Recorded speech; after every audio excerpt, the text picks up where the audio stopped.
क्या कि public gallery में मौजूद थे वो दोनों और उसके बाद अचानक से कूद जाते हैं। लोकसभा की कार्यवाही को 2 बजे तक के लिए स्थगित कर दिया गया है। तस्वीरें भी आपके टीवी स्क्रीन पर है कि जब वो पब्लिक गैलरी से नीचे कूदते हैं और उसके बाद वो उन सीट पर भागने लगता है, दौड़ने लगता है और स्पीकर की तरफ जाने की कोशिश। लोकसभा में कार्यवाही के दौरान दर्शक दीर्घा से कूदे 2 लोग। संसद की सुरक्षा में बड़ी चूक। 2001 में आज ही के दिन पुराने संसद भवन पर हमला हुआ था और अब 22 साल बाद एक बार फिर से संसद भवन पर बड़ी चूक, उसकी सुरक्षा में बड़ी चूक। सुरक्षा कर्मियों ने उन्हें बाहर निकाला। सबसे पहले उन्हें सांसदों ने ही पकड़ा और उसके बाद उन्हें सुरक्षा कर्मियों को सौंप दिया गया। संसद की सुरक्षा में बड़ी चूक और यह चूक सिर्फ संसद नहीं, देश की सुरक्षा में है।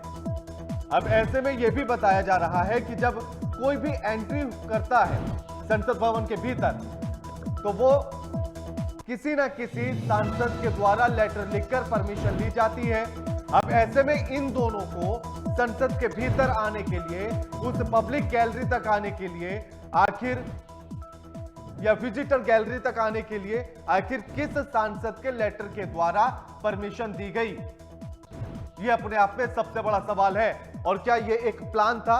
और यह भी बताया जा रहा है कि जब वो कूदे तो कुछ गैस भी वहां से दिखाई दी पीले रंग की निकलते हुए और यह बताया गया कि उनके पास गैस कैनेस्टर, स्मोक बम का इस्तेमाल किया गया। वही बताया जा रहा है कि उनके पास गैस कैनेस्टर था, यानी कि स्मोक बम था और जैसे ही वो कूदे तो वो गैस भी रिलीज होती हुई नजर आई। अब ऐसे में यह भी एक अपने आप में सबसे बड़ी चूक कि क्या वो जहरीली गैस भी हो सकती थी या उसमें कुछ ऐसा नशीला पदार्थ भी हो सकता था कि सांस के साथ शरीर के भीतर जाने के बाद।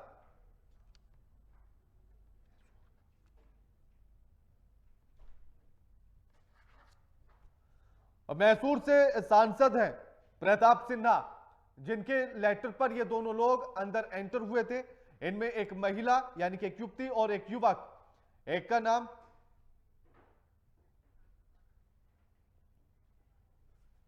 और इसी पर हमारे साथ जुड़े हुए हमारे पॉलिटिकल एडिटर जितेंद्र जी, मैसूर से सांसद प्रताप सिन्हा, जिनके द्वारा लेटर लिखा गया था और जिनके द्वारा परमिशन दी गई थी लेटर पर कि ये दोनों पब्लिक गैलरी तक पहुंच सकते हैं, तो क्या उन पर भी कोई कार्रवाई हो सकती है अब?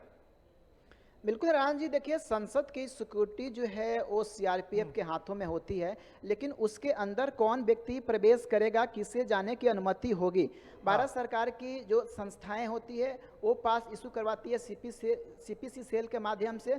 इसके अलावा लोकसभा या राज्यसभा के जो सांसद होते हैं वो अपने लेटर हेड पर लिख करके देते हैं कि वो उस व्यक्ति को जानते हैं, वो उनके संसदीय क्षेत्र से है और वह व्यक्ति दर्शक दीर्घा के अंदर में सदन की कार्यवाही देखना चाहता है, इसलिए उसे पास इशू किया जाए।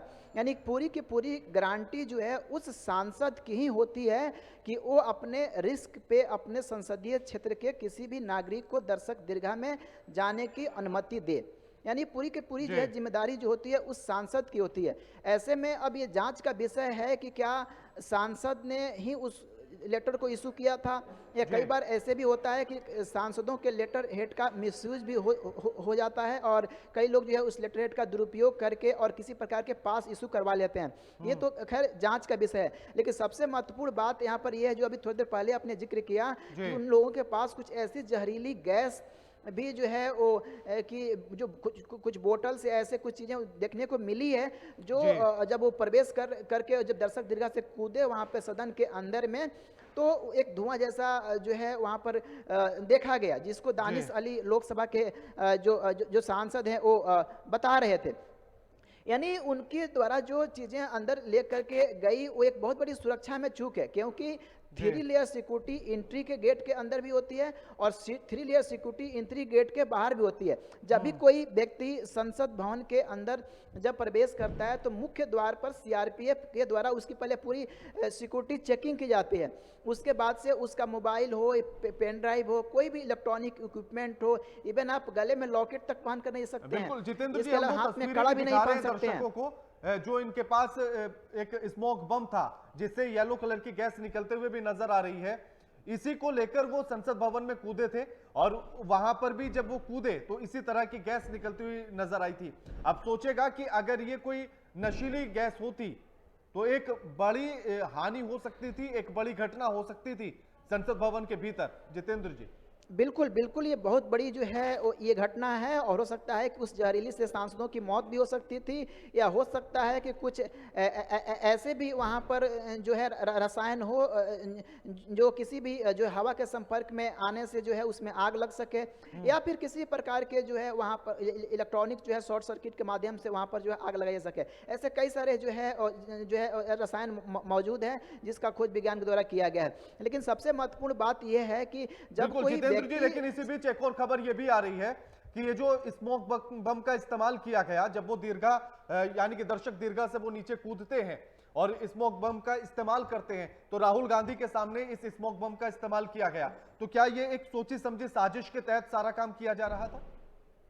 देखिए, अभी फिलहाल ऐसा कुछ भी नहीं कर सकता है कि वो व्यक्ति जो है वो राहुल गांधी के ऊपर अटैक करना चाहता था, या फिर केंद्र सरकार के किसी मंत्री या किसी सांसद पे अटैक करना चाहता था, या फिर पूरे सदन को निशाना बनाना चाहता था। क्योंकि जब उसको सांसदों ने घेरा तो वो अपने पैर से जूते निकाल रहा था। यानी हो सकता है कि उसका इंटेंशन ये रहा हो कि जूते को निकाल करके किसी सांसद के ऊपर फेंके, या फिर जो सदन के जो स्पीकर थे उनके ऊपर जूते को फेंके।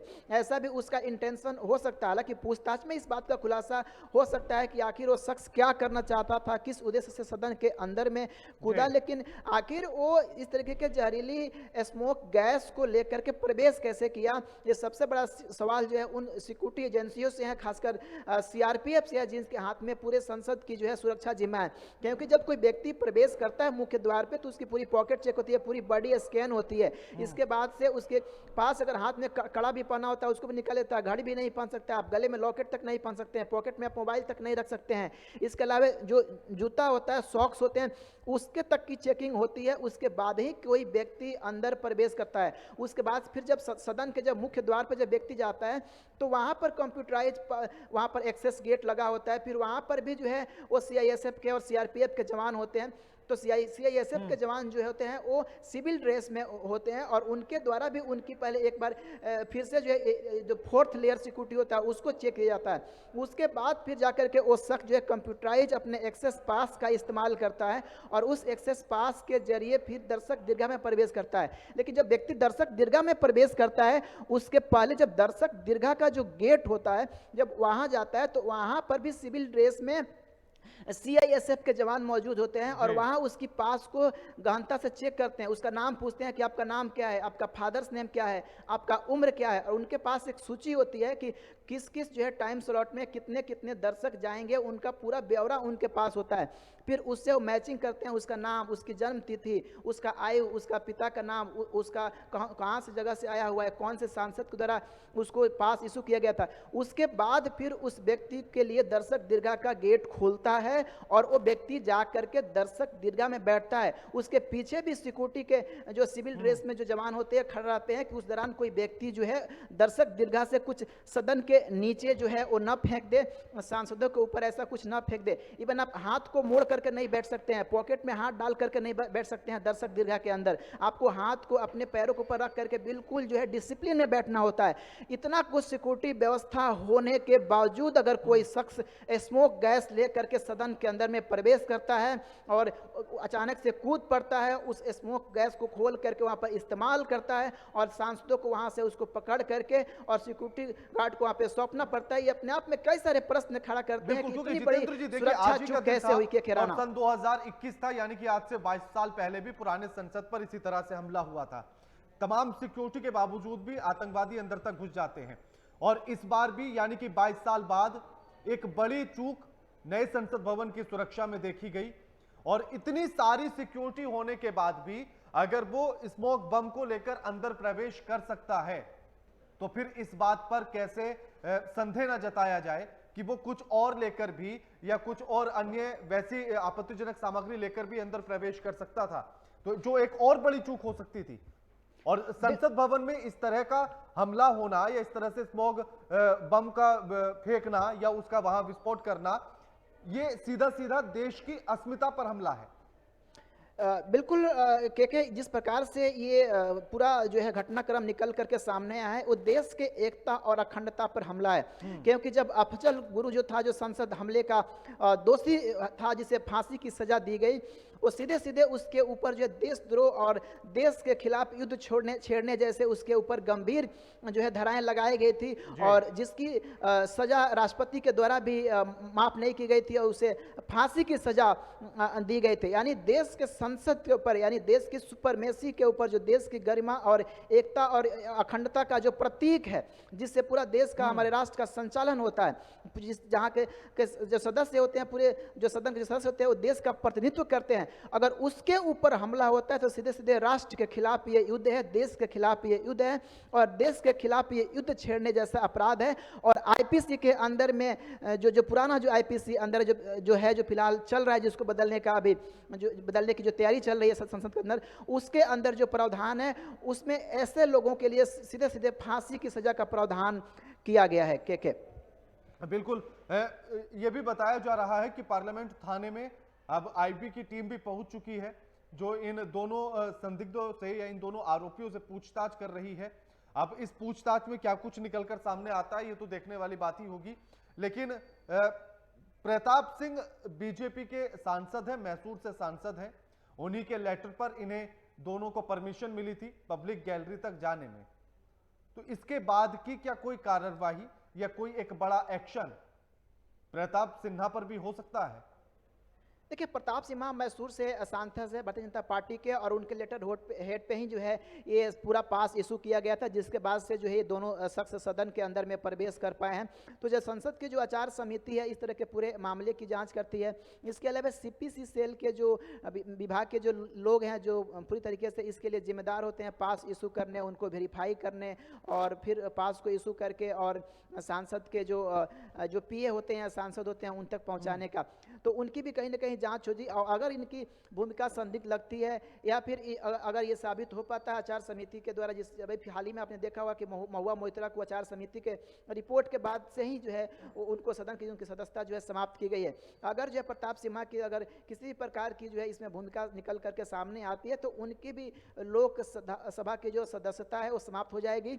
और चूंकि ये विषय सदन के बाहर का है, इसलिए उनके ऊपर आपराधिक मामला भी चलाया जाएगा, क्योंकि सदन के अंदर का कोई मामला होता है तो फिलहाल उसको किसी भी कोर्ट के अंदर चैलेंज नहीं किया जाता है, या किसी भी थाने में एफआईआर दर्ज नहीं होती है। लेकिन चूंकि सांसद ने पास को अपने घर आवास पे इशू किया होगा, सांसद ने अपने लेटर हेड पे इशू करके दिया होगा, अगर किसी भी प्रकार की उनकी भूमिका निकल करके सामने आती है, तो सांसद भी उतना ही दोषी होगा जितना दोषी वो व्यक्ति जो सदन के अंदर उसने जो है घुसने की प्रवेश की है, और उसकी भी भूमिका उतना ही महत्वपूर्ण होगी जितना उस व्यक्ति की है जिसने सदन के अंदर में प्रवेश की। बिल्कुल, क्योंकि एक बड़ा सवाल इसलिए भी क्योंकि अब सांसद साहब अगर अपने लेटर हेड पर कुछ भी लिख रहे हैं या कुछ भी लिख कर दे रहे हैं, तो एक बड़ी जिम्मेदारी है ये अपने लेटर हेड पर कुछ भी लिख कर देना। तो क्या उन्होंने इससे पहले कोई जांच पड़ताल नहीं की होगी कि किन लोगों को वो परमिशन दिला रहे हैं, या किन लोगों को वो ले जाकर उस पब्लिक गैलरी में ले जाकर खड़ा करेंगे? ये एक जिम्मेदारी तो उनकी भी बनती है जांच पड़ताल की। बिल्कुल बनती है, बिल्कुल बनती है, क्योंकि पूरी की पूरी जिम्मेदारी जो है, जो लोकसभा के जो कार्य संचालन विधि है, उसके अंदर ही इसका प्रावधान किया गया है। लोकसभा संचालन विधि, जिसके द्वारा सदन की पूरी प्रक्रिया और कार्रवाई का संचालन किया जाता है, उसी के अंदर जो है। बिल्कुल जितेंद्र जी, आपको रोकना चाहता हूं, हमारे साथ समाजवादी पार्टी के सांसद एसटी हसन फोन लाइन पर जुड़ गए हैं। एसटी हसन साहब, स्वागत है आपका एएमपी नेटवर्क पर। हसन साहब, आज 22 साल बाद एक बार फिर से संसद की सुरक्षा में एक बड़ी चूक, पब्लिक दीर्घा से दो लोग नीचे कूदते हैं और स्मोक बम के साथ वो कूदते हैं, और वो तस्वीरें भी साफ नजर आ रही हैं जब एक पीले रंग की गैस दिखाई दे रही है। जी जी, देखिए, हम लोग 0 आवर पे अब अपने डिस्कशन कर रहे थे। अचानक दीर्घा गैलरी में एक आवाज हुई, एक नारा सा लगा, संविधान बचाने का। हमने देखा पलट के, तो एक आदमी तो लटका हुआ था और एक आदमी कूद गया पार्लियामेंट के अंदर। वो लटका हुआ आदमी भी कूद गया और वो टेबल के ऊपर कूद का वो आगे आया, और इन्होंने अपने जूते में से कोई चीज निकाली जिससे गैस फैलानी शुरू कर दी, पीले रंग की। पार्लियामेंट में पूरा हड़कंप मच गया। क्योंकि हमने सुबह तो श्रद्धांजलि दी थी 23 साल पहले जो पार्लियामेंट में टेररिस्ट अटैक हुआ था, जी। तो दिमाग में वही सब चीज थी। तो ये भी खौफ हुआ कि ये टेररिस्ट आ गए और कहीं खुदा न खास्ता ही इनके पास छोटा मोटा हथियार तो नहीं है या कोई छोटा मोटा बम तो नहीं है। लेकिन सांसदों ने ही हिम्मत जुटा के जो अंदर आया था उसे पकड़ा और उसको मार्शल्स के हवाले करा। मेरा तो ये मानना है कि इतनी बड़ी चूक कैसे हो गई, जबकि हमें मालूम है कि आज 23वीं बरसी थी पार्लियामेंट पे टेररिस्ट अटैक की, और एक खालिस्तानी आतंकवादी ने कनाडा से भी ये धमकी दी थी कि नई पार्लियामेंट के ऊपर हम हमला करेंगे। तो हमें सिक्योरिटी और टाइट करनी चाहिए थी। अगर ये खुदा न खास्ता अपने जूते में छोटा मोटा बम ले आते, 2-4 सांसद खत्म हो जाते तो क्या होता, या इनके पास कोई छोटा मोटा हथियार ऐसा होता जिससे गोली चला देते। बिल्कुल। एसटी हसन साहब, मेरा सवाल ऐसे में यही है, क्योंकि अभी हम अपने पॉलिटिकल एडिटर के साथ भी यही चर्चा कर रहे थे कि अगर इतनी टाइट सिक्योरिटी है, कई लेयर से गुजरना पड़ता है तब जाकर आप पब्लिक गैलरी तक पहुंचते हैं, उसके बाद भी कैसे ये स्मोक बम लेकर वहां तक पहुंच जाता है? ये कहां चूक हुई होगी? देखिए, मेरा तो ये मानना है कि हर आदमी की पूरी तलाशी हो, जूते उतरवा के तलाशी हो, अंडर गारमेंट्स की भी तलाशी हो, उसके बाद संसद में एंट्री की जाए। लेकिन ऐसा नहीं हुआ। हम नई संसद में जो हालात हैं, जैसे आपने देखा 23 साल पहले पुरानी संसद में हमला हुआ, लेकिन संसद के अंदर टेररिस्ट दाखिल नहीं हो सका, क्योंकि पुरानी संसद में 3 रिंग्स हैं सिक्योरिटी के। एक रिंग के बाद दूसरा तीसरा, फिर संसद में जाएगा। इस लोकसभा में डायरेक्ट जा सकता है संसद के अंदर सभा। तो हमें इस बात पे भी ध्यान देना पड़ेगा कि सांसदों की सिक्योरिटी, संसद की सिक्योरिटी कैसे की जाए, सारे चीजों को देखते हुए, और इस बात को भी देखा जाए कि ये इनके पीछे कौन लोग हैं, ये कौन, किसकी ये साजिश है और ये लोग क्या चाहते हैं। बिल्कुल। हसन साहब, क्या आपको ऐसा लगता है कि पुरानी संसद की तुलना में नए संसद की सिक्योरिटी कमजोर है या वो कम सेफ है? हाँ, बिल्कुल मुझे ऐसा लगता है, क्योंकि उसमें 3 सिक्योरिटी रिंग्स हैं। हाँ, पूरी चक्कर में, तभी तो वो टेररिस्ट संसद के अंदर नहीं घुस पाया था 23 साल पहले। जी, अगर खुदा ना खास्ता यहाँ पे आ जाए तो डायरेक्ट पार्लियामेंट के अंदर आ जाएगा। क्योंकि जब भी हम किसी नई चीज को बनाते हैं तो हम पहले से ज्यादा बेहतर करने की कोशिश करते हैं। तो आखिर इन चूक के पीछे आपको क्या क्या खामियां नजर आती हैं हसन साहब? देखिए, ये वक्त किसी को क्रिटिसाइज करने का नहीं है। जो चूक हो गई वो हो गई। आगे के लिए हमें अच्छी सिक्योरिटी का इंतजाम करना चाहिए और ये देखना चाहिए कि इसका मकसद क्या था और ये कौन लोग थे, इनके पीछे कौन है जी। इस संसद के अंदर भी बिल्कुल। हसन साहब, जो अभी खबरें निकलकर सामने आ रही हैं, एक खबर यह भी है कि मैसूर से बीजेपी के सांसद हैं प्रताप सिन्हा, जिनके लेटर हेड पर ही इनको परमिशन मिली थी कि ये दोनों पब्लिक गैलरी तक पहुंच सकते हैं। अब बीजेपी के सांसद के द्वारा ही अगर ये इस तरह की परमिशन दी जा रही है तो क्या उन्होंने पहले से कोई जांच पड़ताल नहीं की थी कि वो किन लोगों को परमिशन दिला रहे हैं? देखिए, ऐसा होता है, पूरी लोकसभा से जहाँ पे 30-40 लाख लोग होते हैं, वो आगे सांसद से अपनी रिक्वेस्ट करते हैं कि सर मैं फला जगह का रहने वाला हूँ, मुझे संसद देखनी है, मुझे अंदर दिखवा दीजिए। तो हम लोग तो लिख देते हैं और उनको इजाजत मिल जाती है, लेकिन उनकी तलाशी तो होनी चाहिए ठीक से। बिल्कुल। ये जिम्मेदारी तो वहाँ की सिक्योरिटी की है कि वो देख के भेजे कि किसको भेज रहे हैं, किसको नहीं भेज रहे हैं। सांसद तो बेचारे अपना पार्लियामेंट्री कॉन्स्टिट्यूएंसी के लोगों को ड्यूटी देते, मना हम कर नहीं सकते। तो हमें तो ये उम्मीद होती है कि हमारी सिक्योरिटी हर चीज देख लेगी। बिल्कुल नहीं, लेकिन अगर आप किसी को अपनी इतनी बड़ी जिम्मेदारी दे रहे हैं, अपने लेटर हेड पर उसको परमिशन दिला रहे हैं, वो भी संसद के भीतर जाने की, तो कुछ तो जांच पड़ताल होती होगी, या सिर्फ किसी की रिक्वेस्ट पर ही लेटर हेड पर लिख दिया जाता है? देखिए, सांसद इतने लोगों को पर्सनली नहीं जानता है। 20 लाख वोटर होते हैं एक सांसद के बाद तकरीबन जी।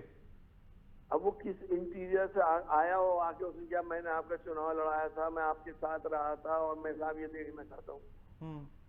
हमने तो लिख दिया कि हाँ साहब इनको दिखवा दिए। ये बिल्कुल। जिम्मेदारी सांसद की नहीं है कि वो क्या लेके जा रहा है, ये जिम्मेदारी सिक्योरिटी चेक की है। जी, आप तो भीतर रहे होंगे, तो एक और जो सूचना हमारे पास निकल कर आई वो ये कि जब स्मोक बम को खोला गया तो वो राहुल गांधी के सामने खोला गया। नहीं, राहुल जी तो दूसरे छोर पे थे, जी, बिल्कुल दूसरी साइड में। अच्छा। और ये इधर से हुआ और हमने फिर फौरन इस बात को कहा कि सारे सांसद बाहर आए जल्दी से, न मालूम ये कोई टॉक्सिक गैस तो नहीं है जो हम इनहेल कर लें अपने फेफड़ों में और कोई बाद में इसका हमारे ऊपर आफ्टर इफेक्ट्स हो। तो सारे सांसद बाहर निकले और इन लोगों को तो उसी सांसदों ने पकड़ के मार्शल के हवाले किया। बिल्कुल। क्या जिस तरह की जो तस्वीरें हम देख भी पा रहे हैं कि वो ऊपर से कूदता है, उसके बाद वो कुर्सियों पर दौड़ते दौड़ते आगे तक पहुंचने की कोशिश करता है और इसी बीच में फिर सांसद हिम्मत जुटाते हैं उसे पकड़ने की, लेकिन तब तक कोई सिक्योरिटी गार्ड या मार्शल आते हुए नजर नहीं आता है। मार्शल भी इधर आधा खड़े थे, उनको भी खतरा हो रहा था कि ये पता नहीं है कोई गोली वोली ना मार दे। जी, सांसद के पास जब ये पहुंच गए, सांसदों ने ही उनको गांठ लिया गर्दन से और एक आदमी वहीं खड़ा हो गया जहां से वो कूदा था और एक आदमी ये कूदता हुआ सीटों के ऊपर से आ गया। जी, लेकिन उस पर पैनिक हो गया ना। हमारे दिमाग में भी ये आया कि यार आज उसकी बरसी है, कोई टेररिस्ट तो नहीं आ गई है। बिल्कुल। हम पहले से कहाँ भी जान बचाएंगे? अगर कनाडा से पन्नू अगर धमकी दे रहा है तो फिर जाहिर सी बात है, तो ऐसे में सिक्योरिटी को और टाइट होना चाहिए था, जो नहीं की गई। यकीनी तौर पे बहुत टाइट होना चाहिए था सिक्योरिटी को। अभी ये भी खबरें आ रही हैं कि पार्लियामेंट थाने में उनको ले जाया गया, वहां आईबी की टीम पहुंच चुकी है और उनसे पूछताछ की जा रही है। बिल्कुल पूरी गहन उनकी जांच हो, सिर्फ उनकी ही नहीं बल्कि उनके आकाओं की भी जांच हो जी, कि वो कौन लोग हैं जिनके इशारे पे ये हुआ। बिल्कुल। एक और बड़ा अहम मैं ये पूछना चाहता हूं कि जब वो कूदे तो क्या वो कुछ नारे लगा रहे थे या उनका कुछ मकसद समझ में आया कि अगर वो वहां आए तो किस वजह से आए? हमारी समझ में एक नारा यह आया कि संविधान बचाओ, तानाशाही नहीं चलेगी, इस तरह का जी, ये वो कह रहे थे। लेकिन